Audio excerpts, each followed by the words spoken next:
bahawa salah satu daripada program dan inisiatif yang akan kita buat bagi tahun ini ialah satu program apa yang kita panggil sebagai program Cakna Autisma ATM.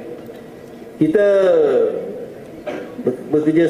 bersama-sama dengan salah satu daripada anak syarikat Tembaga Tabung Angkatan Tentera iaitu Paman Niaga Berhad.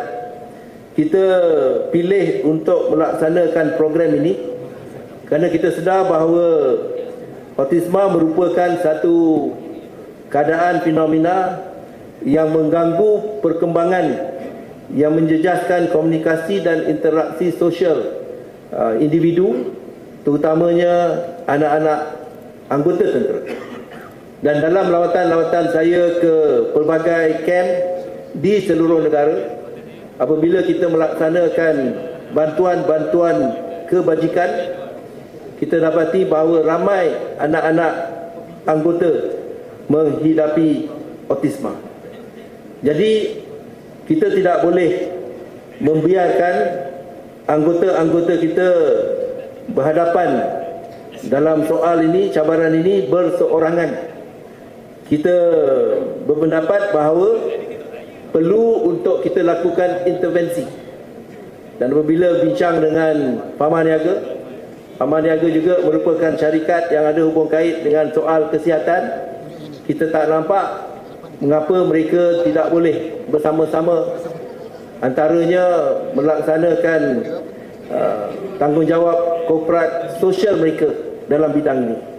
Jadi mereka telah bersetuju untuk mengadakan program ini, yang mana tujuan utamanya ialah untuk meningkatkan kesedaran ibu bapa mengenai tanda awal autisma dan menyediakan saringan awal secara sukarela dan membentuk laluan rujukan kepada intervensi awal, dan pada masa yang sama menyediakan keluarga supaya kita dapat mengurangkan stigma dan seterusnya kita memperkukuhkan kedudukan keluarga tersebut.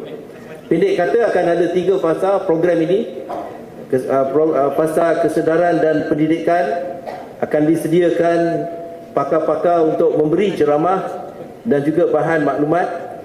Dan fasa kedua, saringan awal, akan dibuat penilaian profesional dan maklum balas kepada ibu bapa, dan seterusnya rujukan dan sokongan, yang mana rangkaian hospital serta pusat intervensi serta sesi sokongan akan disediakan oleh pihak Paman Niaga. Jadi kita sasarkan seramai 500 hingga 800 keluarga akan menerima pendedahan, 150 hingga 200 kanak-kanak menjalani saringan, dan semua ini kita berharap sedikit sebanyak akan dapat mengurangkan cabaran dan bebanan yang dihadapi oleh keluarga-keluarga tentera yang mempunyai anak yang menghidapi autisma ini.